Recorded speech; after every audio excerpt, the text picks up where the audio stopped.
दोस्तों, doctor APJ Abdul Kalam का नाम जब भी हम सुनते हैं, जब भी उनका चेहरा हमारे जेहन में आता है, उनके प्रति आदर और सम्मान के भाव अपने आप ही उत्पन्न हो जाते हैं। उनकी सादगी और महानता के बारे में जानकर आंखें नम हो जाती है कि कोई इंसान ऐसा भी हो सकता है। आज मैं आपको उनके जीवन से जुड़ी कुछ ऐसी बातें बताऊंगा जिससे प्रेरणा लेकर आप भी अपने जीवन को सही मायने में सफल और सार्थक बना सकते हैं। एक बार जब अब्दुल कलाम इसरो के बहुत ही महत्वपूर्ण प्रोजेक्ट पर काम कर रहे थे, तो एक दिन कलाम के चेंबर में एक वैज्ञानिक ने आकर उनसे अनुरोध किया कि क्या वह आज शाम 5 बजे काम खत्म करके घर जा सकता है, क्योंकि उसने अपने बच्चों को आज प्रदर्शनी ले जाने का वादा किया है। कलाम ने उसे अनुमति दे दी।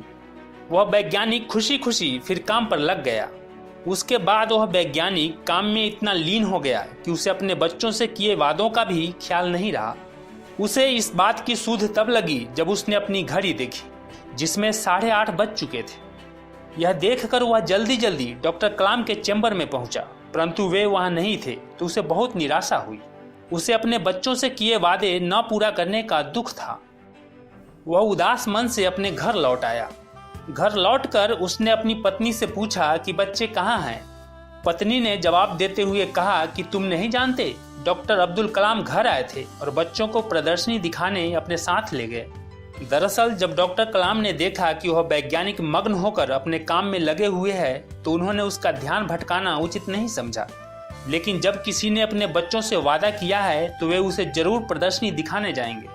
इसीलिए कलाम ने बच्चों को घुमाने का काम स्वयं करने का फैसला किया और उन्हें प्रदर्शनी दिखाने ले गए। अपनी पत्नी की बातों को सुनकर उस वैज्ञानिक की आंखों से आंसू छलक पड़े। उसके दिल में अब्दुल कलाम के प्रति जो आदर, जो रिस्पेक्ट, जो सम्मान था, वो कई गुना बढ़ गया। उसने मन ही मन कलाम को धन्यवाद दिया। दोस्तों, अब्दुल कलाम के जीवन से जुड़ा एक और वाकया मैं आपको बताता हूँ। यह बात तब की है जब उन्हें वाराणसी में BHU के दीक्षांत समारोह में बुलाया गया था। उन्होंने देखा कि स्टेज पर कई सारी कुर्सियां लगी हुई है, जिसमें बीच वाली कुर्सी बड़ी और उन सब से ऊंची भी थी, जिस पर उन्हें बैठने को कहा गया। परंतु कलाम साहब ने उस पर बैठने से मना कर दिया और कहा कि मैं भी आप लोगों के बराबर का ही व्यक्ति हूँ। अगर सम्मान करना है तो इस पर कुलपति जी को बैठाइए।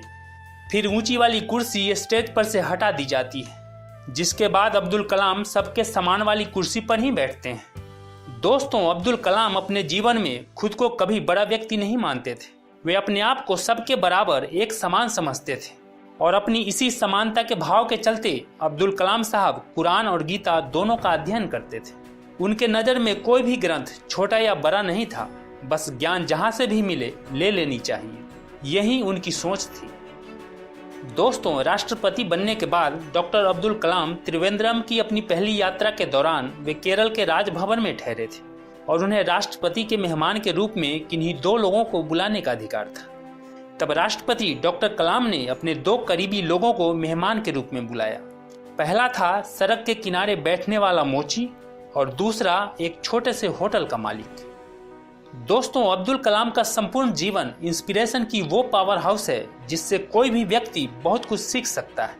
अपने अंडर काम करने वाले वैज्ञानिक के बच्चों को प्रदर्शनी दिखाने की बात हो, या दीक्षांत समारोह में एक समान कुर्सी पर बैठने की बात हो, या फिर राष्ट्रपति मेहमान के रूप में सड़क के किनारे बैठने वाले मोची और छोटे से होटल के ऑनर को बुलाने की बात हो, इन सब से ये बात साफ झलकती है कि अब्दुल कलाम किसी को भी अपने से छोटा नहीं समझते थे और यही बात उनको और महान बनाती है। छात्र हों, युवा हों या कोई और, हम सभी को अब्दुल कलाम से सीख लेते हुए किसी को भी अपने से छोटा समझने की भूल नहीं करनी चाहिए, क्योंकि हर इंसान में इतनी क्षमता होती है कि वह अपनी स्थिति, अपने हालात को बदल सकता है।